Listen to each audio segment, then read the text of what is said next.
सभी को मेरा नमस्कार।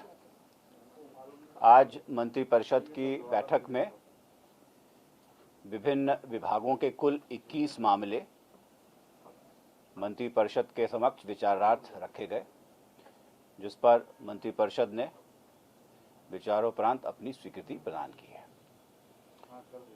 पहला उद्योग विभाग से messrs eastern India biofuels private limited, Ganeshpur, Paroda, Krityanand Nagar, Purnia है ये, और 65 किलोलीटर पर डे की क्षमता वाले इथेनॉल इकाई की स्थापना की जाएगी और जिसके लिए 96,76,23,000 रुपए के निजी पूंजी निवेश और उस पर वित्तीय प्रोत्साहन क्लियरेंस की स्वीकृति दी गई है।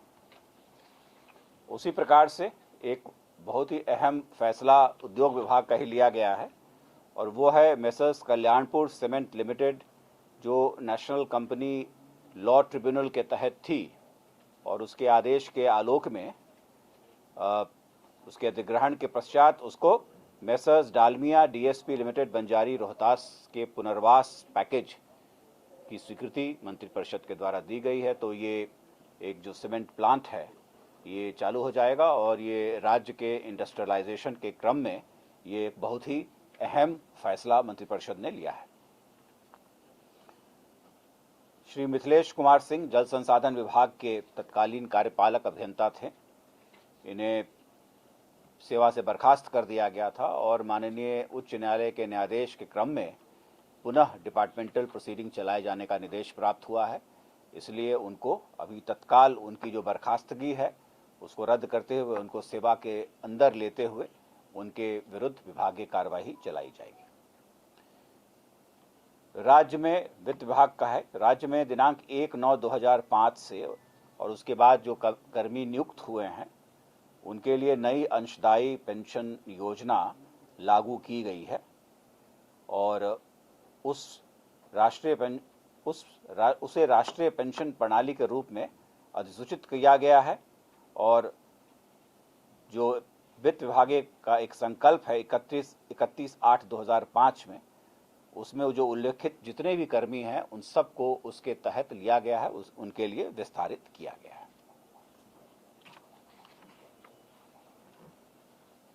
इसी प्रकार से वित्त विभाग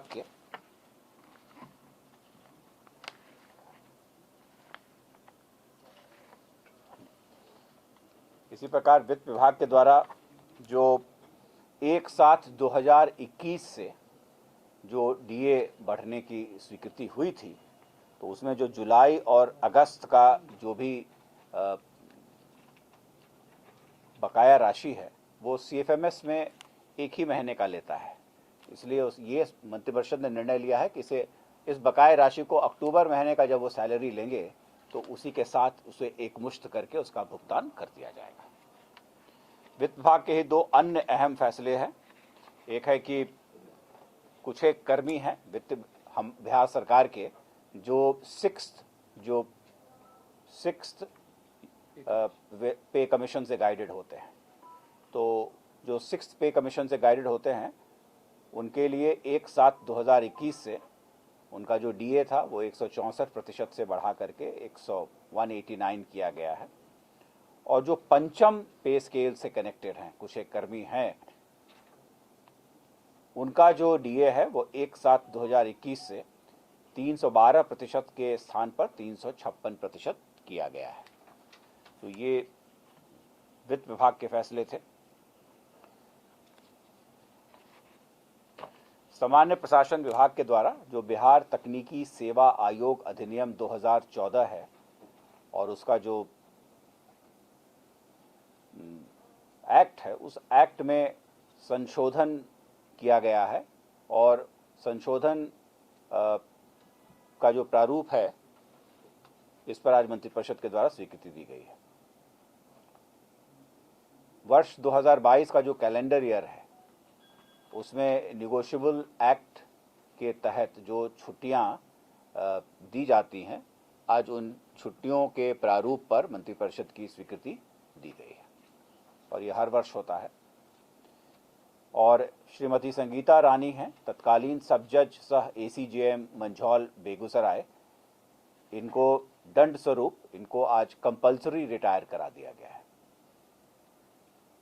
मद्य निषेध उत्पाद एवं निबंधन विभाग के द्वारा बिहार मद्य निषेध और उत्पाद अधिनियम 2016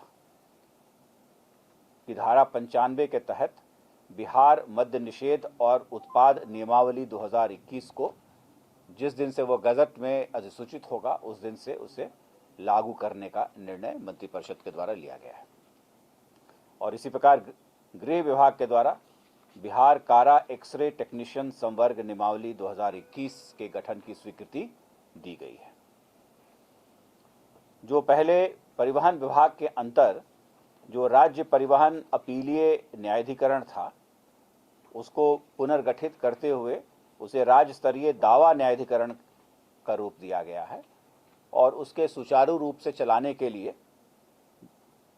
अपर जिला परिवहन पदाधिकारी एवं समकक्ष स्तर के 2 पद, MVI के स्तर के 2 पद, आशु लिपिक का एक उच्च वर्गीय लिपिक और एक निम्न वर्गीय लिपिक के पद के सृजन का प्रस्ताव था, जिस पर मंत्रिपरिषद के द्वारा स्वीकृति दी गई है। शिक्षा विभाग के कुल 3 फैसले थे, जिन पर आज 3 प्रस्ताव थे जिस पर मंत्रिपरिषद के द्वारा स्वीकृति दी गई है। पहला है कि राज्य में 8,386 जो राजकीयकृत प्रारंभिक विद्यालय हैं, उनमें एक शारीरिक शिक्षा एवं स्वास्थ्य अनुदेशक का पद स्वीकृत किया गया है। इन्हें मंथली 8,000 रुपये और प्रतिवर्ष उस पर 200 रुपये की वेतन वृद्धि दी जाएगी।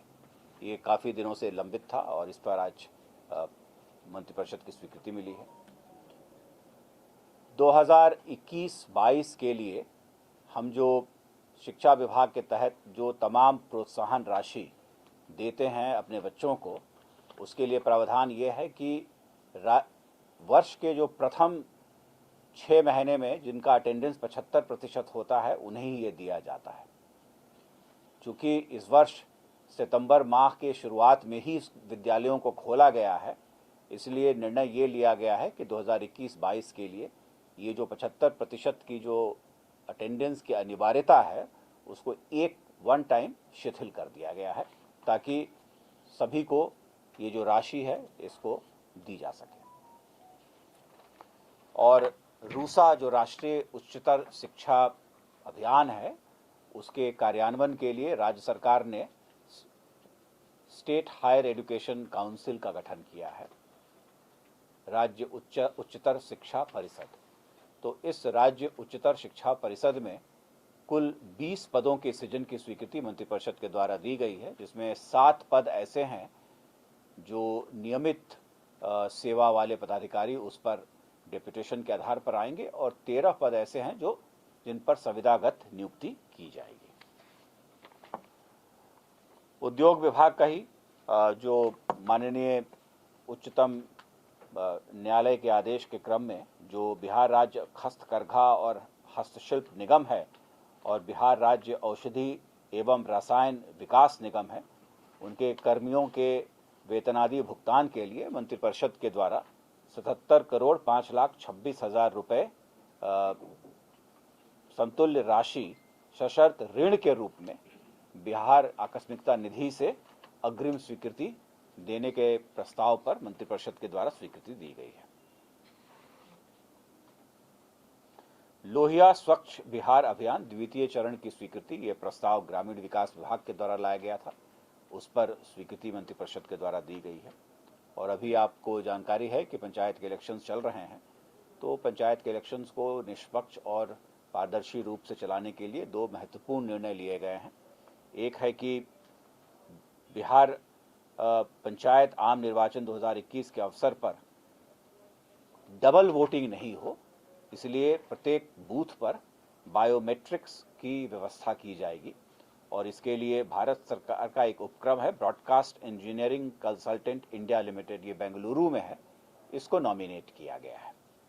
और उसी प्रकार से प्रत्येक मतदान केंद्र पर जो मतदान चलेगी और जो मतदान की प्रक्रिया होगी, उसकी लाइव वेबकास्टिंग की जाएगी। तो उसके लाइव वेबकास्टिंग करने के लिए निक्सी जो भारत सरकार की ही एक उपक्रम है, उसको मनोनीत करने का निर्णय मंत्रिपरिषद के द्वारा लिया गया है। और अंततः स्वास्थ्य विभाग के द्वारा डॉक्टर श्रीमती अनामिका, ये चिकित्सा पदाधिकारी प्राथमिक स्वास्थ्य केंद्र खड़गपुर मुंगेर में हुआ करती थी और 13/7/2016 से अनाधिकृत रूप से अनुपस्थित हैं, तो उनको सेवा से बर्खास्त करने का निर्णय मंत्रिपरिषद के द्वारा लिया गया है। तो ये कुल 21 मामले थे जो आज मंत्रिपरिषद के समक्ष रखे गए थे।